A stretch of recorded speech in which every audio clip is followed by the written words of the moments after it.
சுமார் 15 வருஷம் கோயிலுக்குள்ளே இந்த செப்பு கலசங்கள் கோபுரத்துக்காக காத்திருந்தது.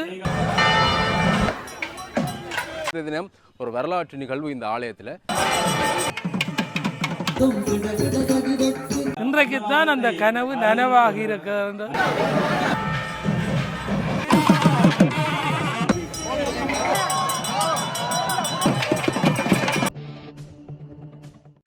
அனைவருக்குமே வணக்கம். இன்றைய தினம் நாங்கள் நிற்கக்கூடிய யாழ்ப்பாணத்தில் குறிப்பாக மானிப்பாயில் பின்னால் நீங்கள் பார்க்கக்கூடிய மாதிரி இருக்கும் ஒரு பிரம்மாண்டமான ராஜகோபுரத்தோடு அமைந்திருக்கக்கூடியது மானிப்பாய் மருதடி விநாயக பெருமானுடைய ஆலயத்தினுடைய முன்றல் பகுதியில் நிற்கிறோம். இன்றைய தினம் ஒரு வரலாற்று நிகழ்வு இந்த ஆலயத்தில்.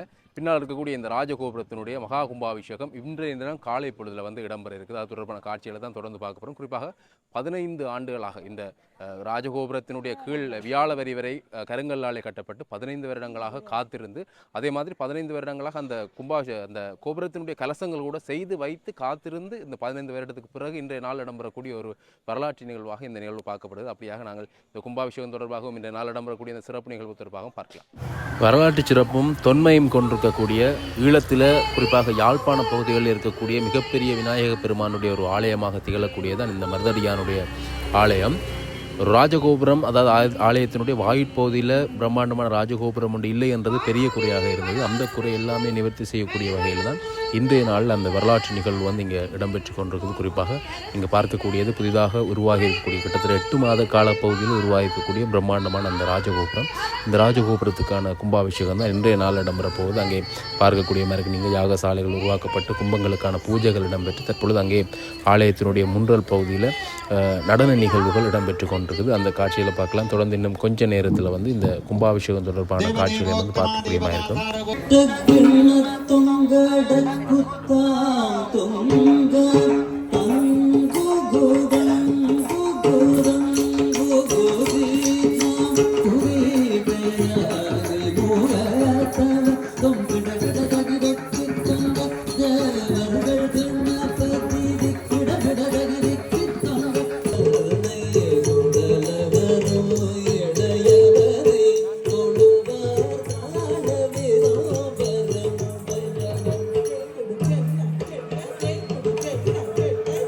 அப்படியாக மிக அழகான அருமையான நடன சமர்ப்பணங்கள் அங்கே கும்பத்திற்கு முன்னால் இடம்பெற்றிருக்கு. சுவாமி தற்பொழுது ஆலயத்தினுடைய உள்வீதி பகுதியை விளம்புறதுக்காக மருதடியார் ஆரம்பமாகி இருக்குது. அங்கே நீங்கள் பார்க்கக்கூடிய மாதிரி விநாயக பெருமான் மிக அழகான ஒரு அலங்காரத்தில் இன்றைய நாளில் வந்து காட்சி கொடுக்கிறார். தன்னுடைய கும்பாபிஷேகம் இன்றைய நாள் இடம்பெற இருப்பதால் அவரும் மிக பொலிவாக மிகச்சிறப்பாக அழகாக அங்கே ஆலயத்தினுடைய உள்வீதி பகுதியை வலம் வந்து வரக்கூடிய காட்சியை பார்க்குறீங்க. அப்படியே சுவாமி ஆலயத்தினுடைய உள்வீதி பகுதியை வலம் வந்து வெளியாலே வர ஜாகசாலையில் இருக்கக்கூடிய பிரதானமான கும்பம், அதாவது மேலே கலசத்திற்கு ஊற்றப்படக்கூடிய அந்த கும்பம் வந்து எடுக்கப்பட்டு ஆலயத்தினுடைய வெளிவீதி பகுதியை வலம் வந்து அதன் பின்னர் கும்பங்கள் மேலே கொண்டு செல்லப்பட்டு ராஜகோபுரத்திற்கு அபிஷேகம் இடம்பெறும் என்ற மாதிரி சொல்லியிருக்கிறேன். தொடர்ந்து இடம்பெறக்கூடிய அந்த காட்சியில் வந்து நாங்கள் பார்க்கலாம். இப்பொழுது அங்கே நீங்கள் பார்க்கக்கூடியமாக இருக்கும் ராஜகோபுரத்துக்கு அருகிலே இருக்கக்கூடிய மணி, கம்பீரமாக ஒளி எழுப்பி கொண்டிருக்கக்கூடிய மணி.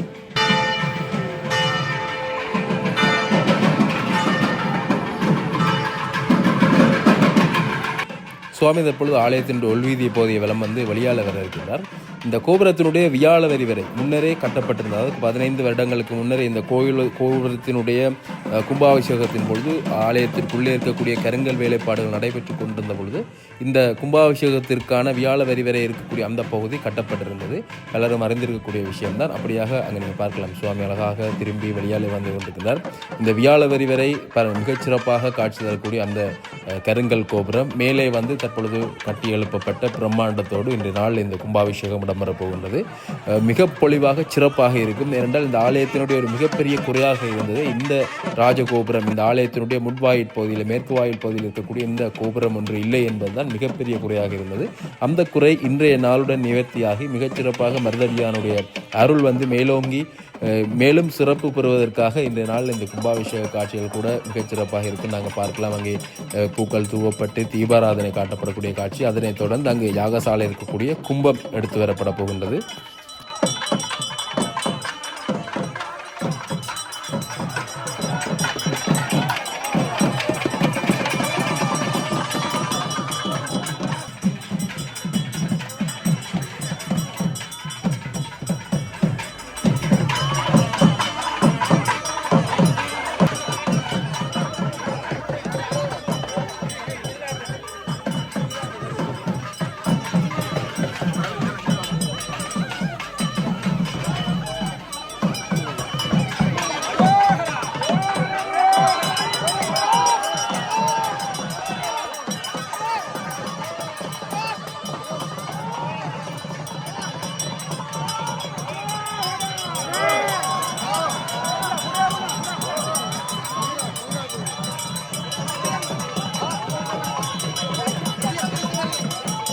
அங்கே பிரதானமான கும்பம் எடுத்து வரப்பட்டு சிரசிலே சுமக்கப்பட்டு அங்கே நீங்கள் பார்க்கக்கூடிய நிறைந்த அடியவர்கள் இந்த இடத்துல இந்த காட்சியை காண்பதற்காக வந்திருக்கக்கூடிய காட்சியினா அங்கே விநாயகர் பெருமான் இருக்க விநாயகர் பெருமானுக்கு முன்னாலே இந்த கும்பம் முன்னாலே செல்ல விநாயகர் பெருமான் பின்னாலே வரக்கூடிய அந்த காட்சி இப்பொழுது நீங்கள் பார்க்குறீங்க. மருதடியானுடைய அடியவர்கள் கோடிக்கணக்கானவர்கள் இந்த நாட்டில் மட்டுமல்ல புலம்பெயர் தேசங்களில் பல நாடுகளிலிருந்து திருவிழா காலங்களில் தேடி வரக்கூடிய அடியவர்களை நாங்கள் பார்க்கக்கூடியமாக இருக்கும். சிறப்பாக மருதடியான் சித்திரை வருடப்பிறப்பு நாளிலே தேர் திருவிழா காணக்கூடிய ஒரு அற்புதமான திருத்தலம் இந்த மருதடியானுடைய மாணிப்பாயில் இருக்கக்கூடிய இந்த விநாயகர் பெருமானுடைய திருத்தல். அப்படியாக நீங்கள் பார்க்கலாம். முன்னாலே நிலப்பாவாடை விரித்து, அதாவது அந்த வெள்ளை துணி கீழே விரித்து அந்த வெள்ளை துணியிலே கும்பத்தை சுமந்திருக்கக்கூடியவர்கள் நடந்து வர மிகச்சிறப்பாக அந்த கும்பத்துக்குரிய மரியாதையாக அது செய்யப்படும். அப்படியாக கும்பங்கள் தற்போது ஆலயத்தினுடைய வெளிவீதி பகுதியை வலம் வந்து கொண்டிருக்கக்கூடிய காட்சி.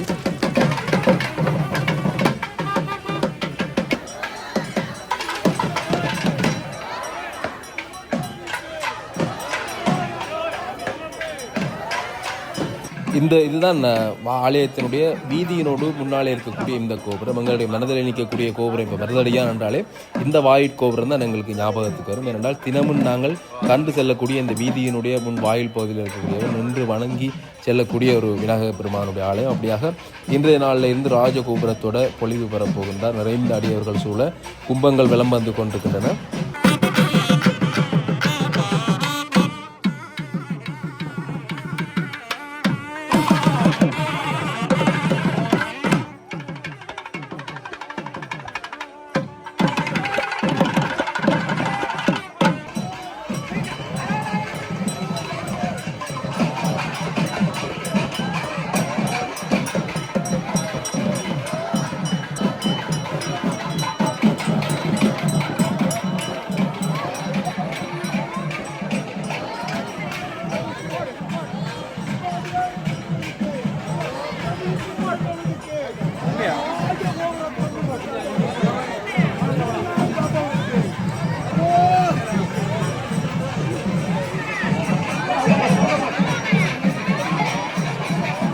விநாயக பெருமான் கும்பம் என்பன பார்த்தீங்கன்னா இப்பொழுது இங்கே ஆலயத்தினுடைய முன்றல் பகுதியில் எடுத்து வரப்பட்டு பூஜைகள் இடம்பெறுகின்றது. இங்கே இந்த பூக்கள் தூவப்பட்டு ஆராத்தி காட்டப்பட்டு தீபாராதனை காட்டப்பட்டு பிரதானமான கும்பம் மேலே கலச அபிஷேகத்திற்காக எடுத்துச் செல்லப்படும்.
வாயில் பகுதியில் பூஜைகளை நிறைவு செய்து கொண்டு தற்பொழுது அங்கே நீங்கள் பார்க்கக்கூடியமாக இருக்கும்.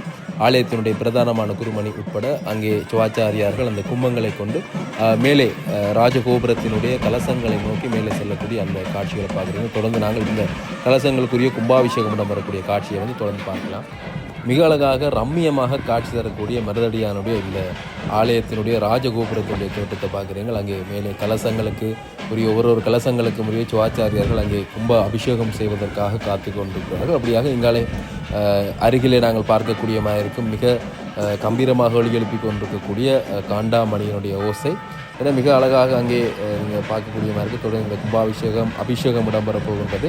அந்த காட்சியை காண்பதற்காகத்தான் நீங்கள் ஆயிரக்கணக்கான அடியவர்கள் திரண்டு இருக்கிறார்கள்.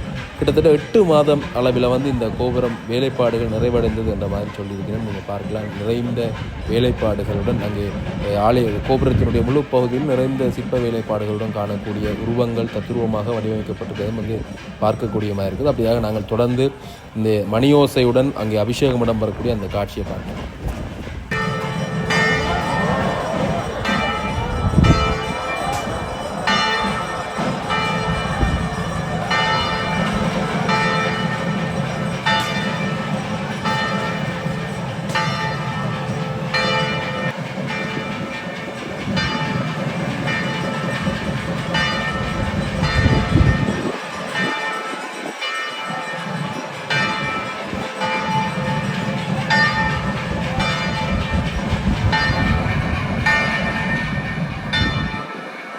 மருதடியானுடைய ராஜகோபுரத்தினுடைய அந்த அபிஷேகம் இடம்பெற பொழுது அங்கே நீங்கள் பார்க்கக்கூடிய மாதிரி இருக்கும். வானத்திலே கருட பகவான் வட்டமிட்டு கொண்டிருக்கக்கூடிய காட்சி. இந்த கருடனுடைய வருகை என்பது ஒரு சிறப்பு வாய்ந்ததாகவும் ஒரு எங்களுக்குரிய வாழ்த்து செய்தியை தருவதாகவும் ஒரு நன்மை பயக்கக்கூடியதாகவும் இருக்கும். அப்படியாக கருடனுடைய வருகையும் பார்க்கக்கூடிய மாதிரி இருந்தது. பாருங்கள் போல் அழகாக இந்த கோபுரத்தினுடைய வேலைப்பாடுகள் பொன் போல அங்கே மின்னிக்கொண்டிருக்கக்கூடிய அந்த கோபுரத்திலே நிறைந்த சித்த வேலைப்பாடுகளுடன் அழகாக காட்சி வந்திருக்கு. அங்கே மேலே கலசத்திலே ஊற்றப்பட்ட அந்த கும்பநீர் வடிந்து கீழே வரும்பொழுது அதை ஏந்துவதற்காக அந்த கும்பநீரினுடைய ஒரு துளியாவது நாங்கள் பெற்றிட வேண்டும் என்பதற்காக அங்கே 1000 கைகள் அந்த நீர் வரக்கூடிய அந்த பகுதியை நோக்கி நீட்டிக் கொண்டிருக்கக்கூடிய அந்த காட்சிகளை கூட பார்க்கக்கூடிய நான் இப்படியாக இருந்தால் இது எப்பொழுதுமே இடம்பெறாத காட்சிகள், நிகழ்வுகள், சம்பவங்கள். அதனால் பாய்ச்சி இருந்துட்டு ஒரு நாள் இடம்பெறும்போது நீங்கள் பார்க்கக்கூடிய மாதிரி இருக்கு. பாருங்கள் எவ்வளவு அடியவர்கள் இந்த இடத்துல வந்திருந்து அந்த ஒரு துளி நீரேனும் நாங்கள் பெற்றிட வேண்டும் என முன்வைக்கக்கூடிய அந்த காட்சியை அப்படியாக மிகச்சிறப்பாக கும்பாபிஷேகம் இங்கே இடம்பெற்று முடிந்திருக்கின்றது. அனைவருக்கும் வணக்கம். மகிமைமிக்க மானிப்பாய் மருதடி விநாயக பெருமானுடைய சன்னிதானத்திலே தென்திசை வாசல் ராஜகோபுரம் கம்பீரமாக கட்டப்பட்டு இன்று காலையிலே சிறப்பாக கும்பாபிஷேகம் நடைபெற்றது. இந்த தென்திசை ராஜகோபுரத்தினுடைய அடிப்பாகம் ஏற்கனவே கருங்கல்லாலே கட்டப்பட்டு 15 ஆண்டுகளாக காத்திருந்தார்கள். இப்பொழுதுதான் கைகூடி இருக்கின்றது. அழகான ராஜகோபுரம் இந்திய சிற்பக்கலைஞர் திரு கலியபெருமாள் புருஷோத்தமனுடைய கைவண்ணத்திலே அழகாக கட்டப்பட்டிருக்கிறது. 7 வாசல்கள் கொண்ட இந்த புதிய ராஜகோபுரம் விநாயக பெருமானுடைய தென் திசையை அழகுபடுத்தி கொண்டிருக்கிறது. இந்த ஆலயம் மூலஸ்தானம் அனைத்தும் கருங்கல்லால் கட்டப்பட்டிருக்கிறது. இந்த கருங்கல் திருப்பணி 25 ஆண்டுகளுக்கு முதல் ஆரம்பிக்கப்பட்டது. 14 ஆண்டுகளாக அந்த கருங்கல் திருப்பணிகளும் ஆலய திருப்பணிகளும் நடைபெற்று கும்பாபிஷேகம் நடைபெற்றது. காலஞ்சென்ற உதய சூரியர் என்கின்ற இந்த ஆலயத்தினுடைய தர்மகர்த்தா சபை தலைவர் இந்த கருங்கற் கோயிலை கற்பனையாக கொண்டு உருவாக்கி இந்த கோபுரம் கட்டுவதற்கும் அடித்தளத்தை அமைத்து வைத்தார்கள். அவர்கள் ஏற்கனவே செப்பு கலசங்கள் எல்லாம் செய்து சுமார் 15 வருஷம் கோயிலுக்குள்ளே இந்த செப்பு கலசங்கள் கோபுரத்துக்காக காத்திருந்தது. இன்றைக்குத்தான் அந்த கனவு நனவாக உருவாகி இருக்கிறது. எல்லாமே விநாயக பெருமானுடைய திருவருள். இப்பொழுது மருதடி பிள்ளையார் கோயில் இயற்கை அழகு, முன்னாலே வயல்கள் விளைந்த நிலையிலும் இங்கே தண்ணீர் நிறைந்திருக்கிற நிலையிலும் அழகாக இருக்கிறது. ஒரு கல்விக்கூடம் ஆலயத்தினுடைய திசையிலே, அதாவது ஆலயத்தினுடைய மேற்கு திசையிலே அமைத்திருக்கிறார்கள். இப்பொழுது இந்த ஆலயத்தினுடைய தெற்கு திசையிலே அந்த கல்விக்கூடம் அமைத்திருக்கிறார்கள். மேற்கு திசையிலே இந்த ராஜகோபுரத்தை அமைத்திருக்கிறார்கள். இனி வடக்கு திசை, எல்லா திசைகளிலும் சிறிய கோபுரங்கள் இருக்கிறது. இந்த கோயிலுக்கு ஒரு குறையும் இல்லை. இனி இந்த கோயிலுடைய தீர்த்த தடாகம், அதாவது ஏற்கனவே பழுதடைந்த தீர்த்த தடாகம் மூடப்பட்டு விட்டது. புதிய தீர்த்த தடாகம் உருவாக்குகின்ற பணியும் இன்றைக்கு அமைக்கப்பட்ட கோபுரத்துக்கு முன்னாலே மண்டபம் அமைக்கின்ற பணியும் காத்திருக்கிறது. எனவே இந்த ஆலயத்தினுடைய பிரதான வாயிலாக கருதப்படுகின்ற இடத்திலே இப்படி ஒரு பெரிய கோபுரம் அமைந்தது நாம் செய்த பாக்கியம் என்று கூறி, மருதடியான் வருடப்பிறப்பிலே தேறி வந்து இந்த நாட்டுக்கு விடிவு தருகின்ற அந்த தெய்வத்தினுடைய சன்னிதானம் மேலும் மேலும் சிறப்பு பெற பிரார்த்தித்து அமைகிறேன். நன்றி, வணக்கம்.